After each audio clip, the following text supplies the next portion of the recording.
Друзья, всем привет! Всем привет! Мы в Израиле. Наконец-то мы прошли паспортный контроль. И я вам скажу, это очень-очень долгая процедура. Жесткий паспортный контроль. Будьте к этому готовы. Мы в этой стране уже не первый раз. И давайте посмотрим, что тут нового, что поменялось и как тут живут люди. Мы вам все расскажем и покажем. Погнали! В этот раз мы отправились в Израиль, чтобы посмотреть, как живет эта страна. И собрав несколько интересных фактов, хотим с вами поделиться. Израиль – это страна удивительных контрастов. Государство с одними из самых древних и знаменитых городов мира, богатой историей и новейшими технологиями. Такое богатое историческое прошлое выпало на долю лишь очень немногим государствам. Памятники уникального культурного наследия прекрасно сохранились, их видами можно полюбоваться практически в каждом уголке страны. Израиль – это страна с уникальным географическим положением. В ее северной части возвышаются заснеженные горы, а далеко на юг – выжженные солнцем пустыни. Большие современные города здесь соседствуют с безлюдными просторами. И несмотря на такие погодные условия, в Израиле 137 пляжей, при том, что общая протяженность береговых линий всего лишь 273 километра.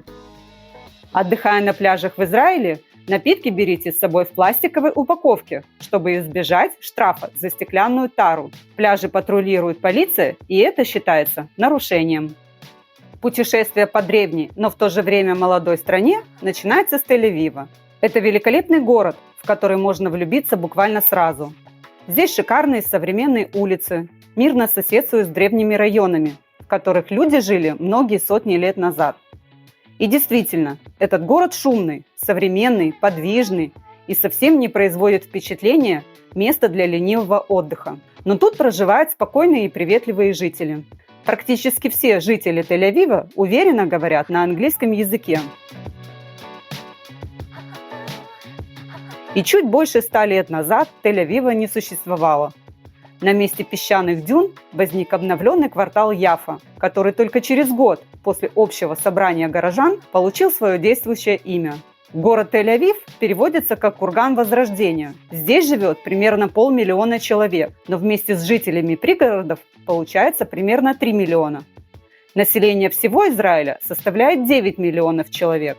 Для сравнения, в Грузии почти 4 миллиона, в Молдавии 2,5 миллиона, в Черногории 619 тысяч. Большая часть иностранных посольств находится в Тель-Авиве, поэтому люди часто считают город столицей Израиля. Официально же столицей является Иерусалим. И пока мы гуляли по улицам Тель-Авива, заметили, что тут очень много велосипедистов. Это отличительная черта города. Весь Тель-Авив можно объехать на велосипеде. В городе более 45 километров велосипедных дорожек. Местность располагает. Город более плоский по сравнению с Иерусалимом. Да, и парковку для двухколесного транспорта в большом городе найти легче, чем для автомобиля. Друзья, имейте в виду, парковки в Тель-Авиве очень тесные и все платные. От 15 до 30 шекелей в час. Машины паркуются очень плотно. Выйти на самом деле нереально. Ну так просят. Тель-Авив славится высоким уровнем безопасности. И даже отпуская своих детей погулять поздним вечером, родители могут быть абсолютно уверены, что они вернутся домой живыми и здоровыми. Правда, дополнительная предосторожность еще никому не мешала. Однако в случае с Тель-Авивом этот фактор, скорее всего, окажется лишним. Кстати, в Израиле иногда детей называют именем Иерусалим. В Израиле нет чисто национальных блюд. Есть блюда, привезенные евреями из стран, в которых они проживали до того, как вернулись на историческую родину. Кухни разных народов с еврейским акцентом. Туристы часто спрашивают, а где можно отведать настоящей израильской кухни? Ответ – нигде, но позволим себе добавить – и везде. Фалафель – самое популярное блюдо в стране. За ним следуют хумус и шаурма. В историческом Яффа, всего в 2 шагах от оживленного Тель-Авива, гурманы могут найти в магазине мороженое со вкусом хумуса. Израильская кухня – это калейдоскоп ближневосточных и средиземноморских вкусов, в котором нет недостатка. Тель-Авив – 3-й город в мире по количеству суши-ресторанов после Токио и Нью-Йорка. В стране функционирует около 40 кошерных Макдональдсов. В Израиле растут экзотические фрукты, такие как мушмула, драгонфрукт, личи Манго, которая настолько вкусная, что одновременно напоминает и абрикос, и ананас, и мороженое. Да, и широко распространенный во всем мире помидор черри – это тоже израильский продукт. Ну и побывав в Израиле, грех не попробовать смузи. Обязательно вот в таких вот зеленых лавках купите смузи, попробуйте. Очень вкусно. Советую.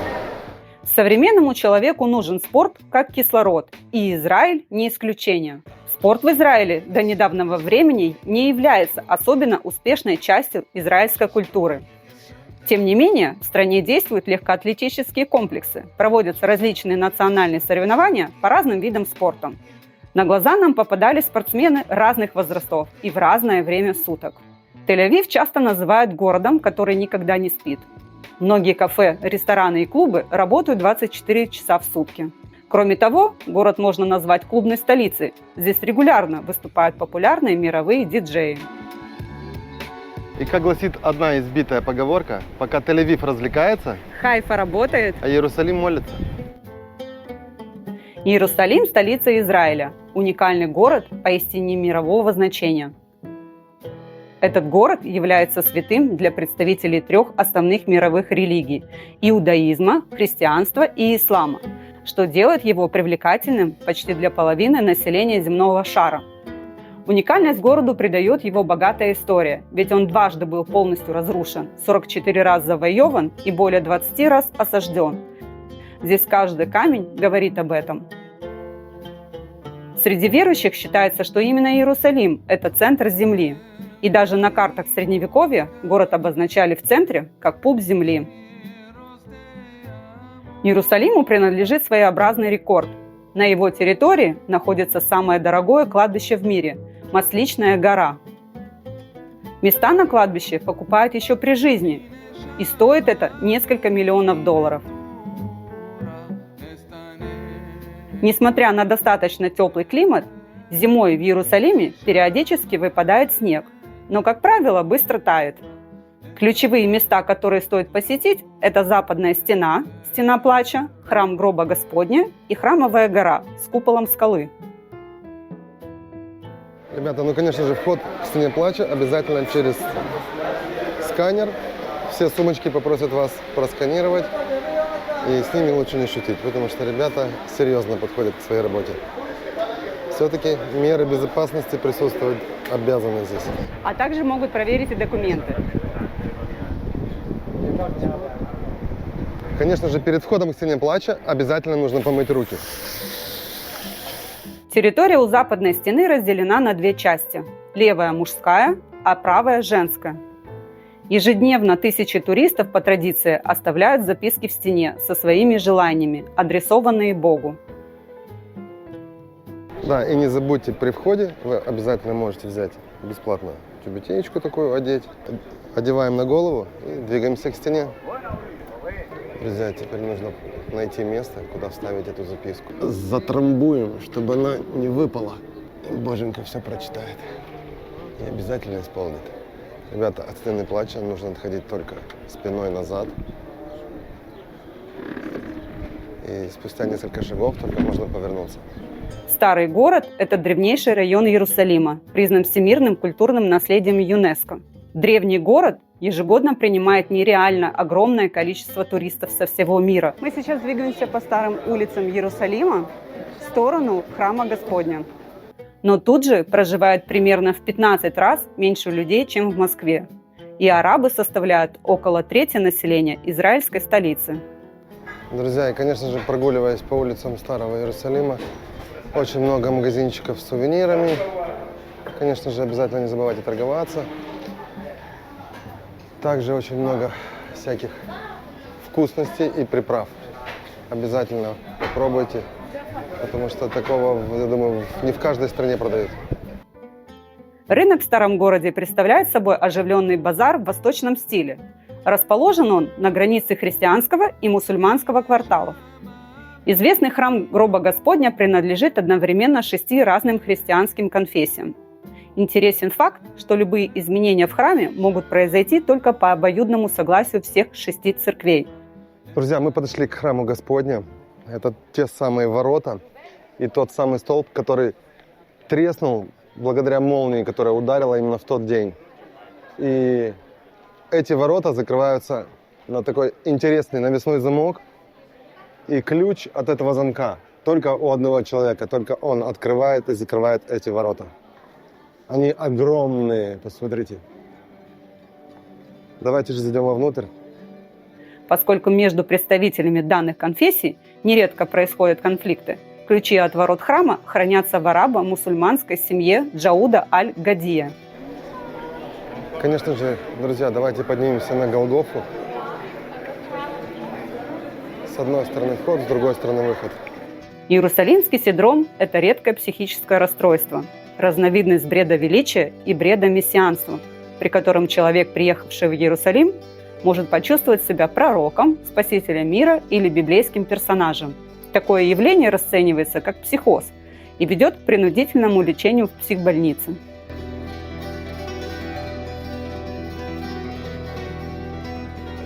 Мне интересно, кто вот это вот тут написал? Вот скажите. 1876 год. Вот такие старые надписи. Кто-то постарался прямо в храме оставить свой автограф. Конечно, то самое место, где сходит благодатный огонь в день Пасхи. Луч солнца проникает в определенное место и попадает в центр вниз через какое-то, я не знаю, через какое это чудо. Кто знает, напишите в комментариях. И внизу выходит с огнем служащий. Друзья, полностью не будем вам показывать этот весь храм. Естественно, вам нужно посетить самостоятельно это место. Место обязательно к посещению. Израиль – единственная страна, возродившая священный язык. Иврит, на протяжении 18 веков считавшийся мертвым, стал в начале 20-го столетия разговорным и официальным языком государства Израиль. Еще один из фактов Израиля – это календарь. Год начинается с сентября, а неделя начинается с воскресенья. Выходным днем в Иерусалиме считается суббота. В этот день государственные учреждения, большинство ресторанов и магазины не работают. Рабочая неделя в Израиле стартует в воскресенье, поэтому выражение «понедельник – день тяжелый» не актуально для жителей еврейского государства. У работающих израильтян 1,5 выходных дня в неделю, так как в пятницу, в связи с наступлением шаббата, рабочий день сильно укорочен. Слово «шаббат» буквально переводится как «суббота», в которой Тора предписывает евреям воздержаться от работы. И новые технологии не отменяют древние законы шаббата, а наоборот, с течением веков вмещают все больше конкретики. Нельзя спуститься на лифте, потому что надо нажать кнопку в нем. Нельзя скушать фрукт, а вдруг он сорван утром. Нельзя плести волосы, это похоже на строительство. Нет, но есть исключение – опасность для жизни. Шаббат можно и нужно нарушить для спасения жизни еврея, чтобы потом он мог соблюсти еще много шаббатов.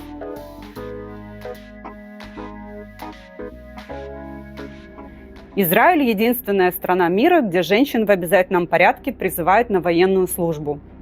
Впервые девушки в Израиле взяли в руки оружие и пошли воевать наравне с мужчинами во времена войны за независимость в Палестине. В ту пору армия остро ощущала нехватку бойцов, поэтому была важна любая помощь. Армия Цахал Израиля совершенно не похожа ни на какую.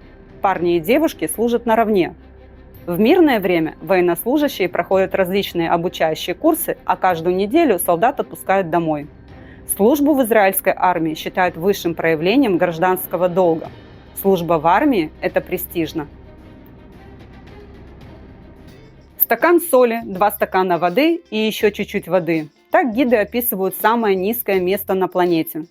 Это Мертвое море, чья поверхность расположена на 425 метров ниже уровня моря, расположенная между Израилем, Иорданией и Палестинской автономией. Формально это озеро, а не море, так как не имеет выхода к Мировому океану. Однако исторически его всегда называли морем. Само Мертвое море теплое, прозрачное, наполненная изумительными оттенками вода с огромным количеством минералов, практически всей таблицы Менделеева. Песок на берегу тоже пропитан солью, чуточку жесткий, но идти по нему не больно, а скорее щекотно. Сама вода целебно влияет на кожу, и она будто маслянистая и под руками, и на коже. Поэтому после купания нужно сразу же смыть соль чистой водой. но ощущения непередаваемые. Друзья, и наш совет: ни в коем случае не трогайте глаза мокрыми руками, не ныряйте и не плескайтесь в воде. И еще не пробуйте воду на вкус. И если Мертвое море не порадует вас своей морской фауной, то тогда вам точно нужно отправиться в самый южный город Израиля – Эйлат.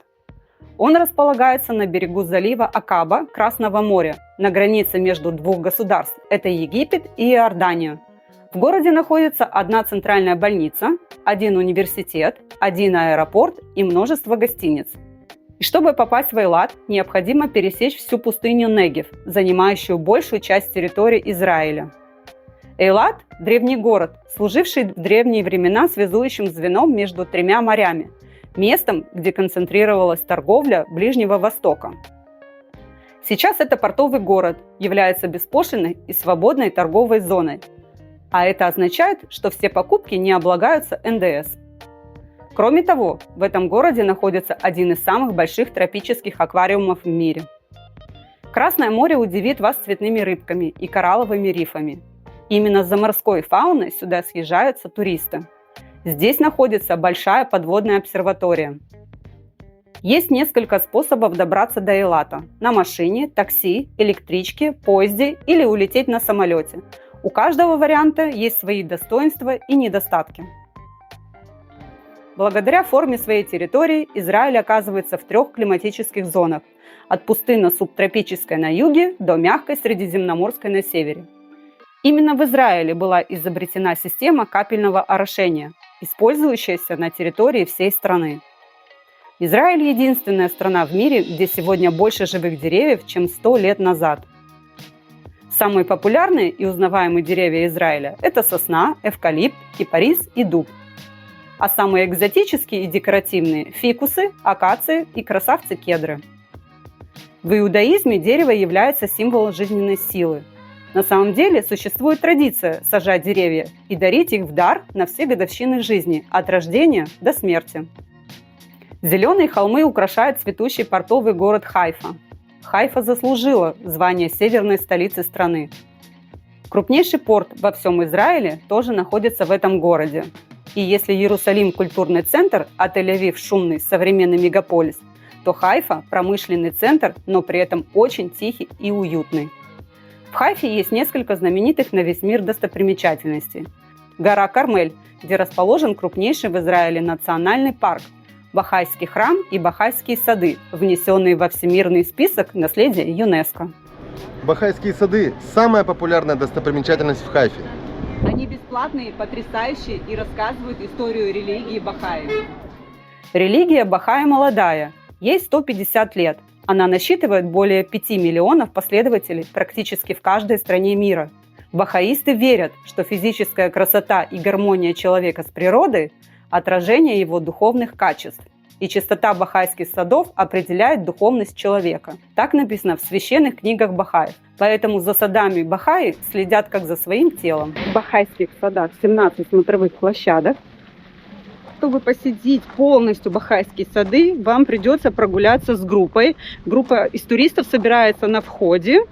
И всю экскурсию вас сопровождает гид. Сама экскурсия по времени занимает 40-45 минут. Самостоятельно гулять по садам вы не сможете.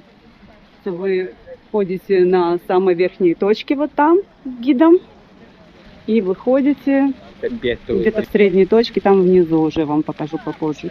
Ну а самостоятельно вы сможете посетить только несколько точек с открытыми панорамными балкончиками. В сады не пускают в шортах и коротких юбках. Плечи должны быть прикрыты. Посещать бахайские сады можно в строго определенные часы. С собой разрешается пронести только бутылку с водой. Жевательные резинки, еда, разные напитки запрещаются. Осмотр комплекса совершают строго сверху вниз. Снизу вверх могут ходить только сами бахаиты. Известен город и бесчетным количеством смотровых площадок, расположенных в горных районах, откуда открываются панорамы одна краше другой. В каждом районе города есть собственные микрорайоны – еврейские, арабские, а также со смешанным населением.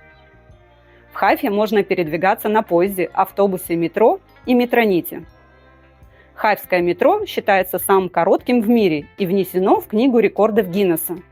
Его протяженность 2 километра, а в составе всего 4 вагона. Друзья, и заметьте, метро на тросах. Сами вагонетки тянут тросы огромные. Да, и как видите, нужно быть осторожным. У людей падают кепки, всякие вещи, поэтому туда никто не спустится за ними. Давайте дождемся.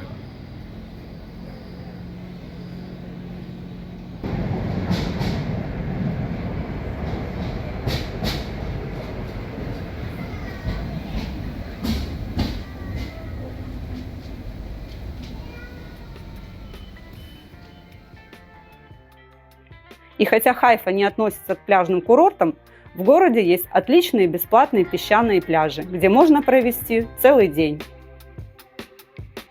Чем все-таки Израиль привлекает туристов? Это страна с теплым климатом, обилие археологических и архитектурных памятников земли обетованной, пляжные зоны 3 морей, лечебные курорты, спа-центры делают туризм в Израиле очень привлекательным. Туристическая отрасль экономики обслуживает как израильтян, так и иностранных гостей. Это уникальная и необычная страна с огромным количеством позитивных качеств. Можно долго перечислять интересные факты про страну, но многое лучше увидеть своими глазами, чтобы почувствовать душу страны.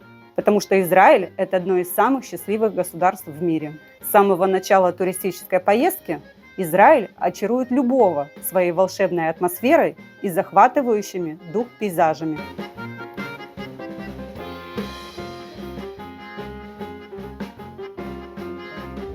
Друзья, на этом мы будем заканчивать наш ролик. Конечно же, это не все факты, которые мы успели собрать за то время, пока мы здесь находились. Да, это уникальная страна со своей религией, со своими традициями.